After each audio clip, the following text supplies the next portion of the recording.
안녕하십니까. 썰레발TV 썰파입니다.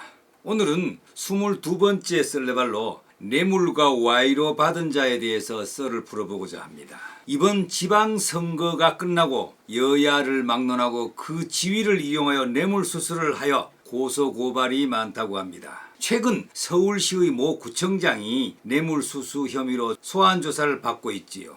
뇌물을 과거에는 와이로라 하였습니다. 중년 이후 사람들은 와이로를 듣고 사용한 적이 있을 것입니다. 그러나 20, 30대 젊은 세대에겐 잘 모를 수 있고 어휘집에도 없는 낯선 말입니다. 이 말은 해방 이후 80년대까지는 흔히 와이로 먹여야 한다, 와이로 없이는 턱도 없다 라는 말을 많이 썼지요. 우리 사회 전반에 걸쳐 공공연하게 사용되었습니다. 새삼 와이로를 끄집어내는 까닭은 얼마 전 친구가 카톡으로 와이로의 유래를 보내주며 썰레발 한번 풀어보라고 하네요. 90년대에 접어들면서 부정부패 비리 척결로 와이로란 말이 점점 사라졌습니다. 하지만 와이로란 말이 없어졌다 해서 그것이 말하는 관행이 없어진 것은 아닙니다. 오히려 사회적 시선을 피해 은밀히 그늘 밑에서 자행되어 왔다고 볼 수 있습니다. 단순히 돈을 주는 것만 아니라 진귀한 선물이나 단순한 식사 대접 등도 포함됩니다. 현행법상으로는 뇌물은 주면 증례, 받으면 수례, 되기 전에 받으면 사전 수례, 그만두고 받으면 사후 수례, 다른 사람이 대신 받으면 제3자 뇌물 공여, 다른 사람 일로 주면 알선 수례, 모두 범죄입니다. 한마디로 뇌물과 연관이 돼 있으면 무조건 처벌 대상입니다. 아시다시피 와이로는 일본말입니다. 타인에게 부정한 금품을 증여한다는 뜻을 가진 회례라는 한자어를 일본식으로 읽은 것이지요. 우리나라에서는 뒷돈, 촌지, 뽀찌라는 말로도 종종 불리웁니다. 하지만 또 다른 일화는 와이로의 한자 와이로가 고려시대에 생겨나서 유래됐다는 설입니다. 고려 18대 의종 임금이 하루는 민생 시찰을 나갔다가 깊은 산중에서 날이 그만 저물었습니다. 여행이 외딴 집 하나를 발견하고 하루를 묵고자 청을 했지요. 젊은 집 주인은 조금만 더 가면 주막이 있다는 얘기를 하여 임금은 할 수 없이 발길을 돌려야 했습니다. 그런데 그 집 대문에 붙어 있는 글이 임금님을 궁금하게 했습니다. 유와 무와 인생지한, 도대체 이게 무슨 말일까? 임금으로서 어느 만큼의 지식을 갖추었기에 해석을 했지요. 즉 나는 있는데 개구리가 없는 것이 인생의 한이다라는 것인데, 그런데 개구리가 뜻하는 것은 도저히 감이 잡히지 않았습니다. 주막집에 들려 국밥을 한 그릇 시켜 먹으면서 주모에게 그 외딴 집에 대해서 물어보았습니다. 그 젊은이는 과거 시험에 5번을 낙방하고 두문불출 집안에서 책만 읽으면서 살아간다는 얘기를 들었지요. 그래서 궁금증이 발동한 임금은 다시 그 집으로 돌아가서 사정 얘기한 끝에 하룻밤을 묵어갈 수 있었습니다. 잠자리에 누웠지만 그 집주인의 글 읽은 소리에 잠은 안 오고 해서 겨우 면담을 신청하여 대화를 하게 되었지요. 그리고는 그렇게도 궁금하게 여기던 유와 무와 인생지한이란 글에 대해 들을 수 있었습니다. 새들이 사는 세상에 아주 노래 잘하는 꾀꼬리와 목소리가 듣기 거북한 까마귀가 살고 있었습니다.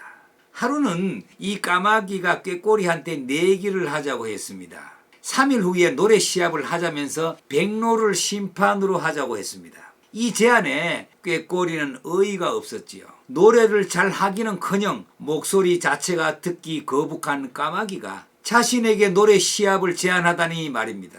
하지만 월등한 실력을 자신했기에 시합에 응했습니다.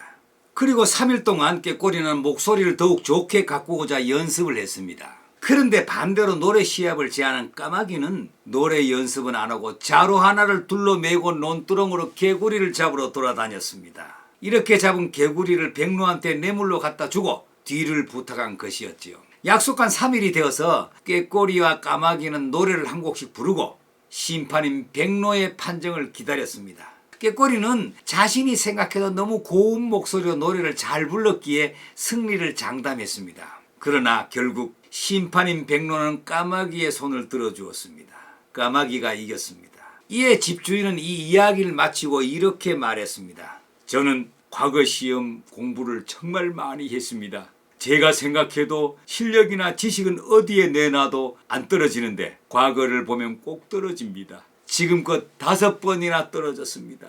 저는 백도 없고 돈도 없습니다. 정승의 자식도 아니고 최부자 자식도 아니란 이유로 과거를 보면 떨어집니다. 그래서 깨꼬리와 같은 신세라서 대문에 유아무아 인생지한이라는 글을 써붙여 놓았던 것입니다. 자신은 노래를 잘하는 깨꼬리와 같은 입장이지만 까마귀가 백로한테 개구리를 상납한 것처럼 뒷거래를 하지 못하여 과거에 번번이 낙방하여 초야에 묻혀 살고 있다고 하였지요. 즉 나는 있는데 개구리가 없는 것이 인생이 한이다라는 글은 불의와 불법으로 뇌물을 갖다 바친 자에게만 과거 급제를 시켜주어 부정부패로 얼룩진 나라를 비유해서 한 말이었습니다.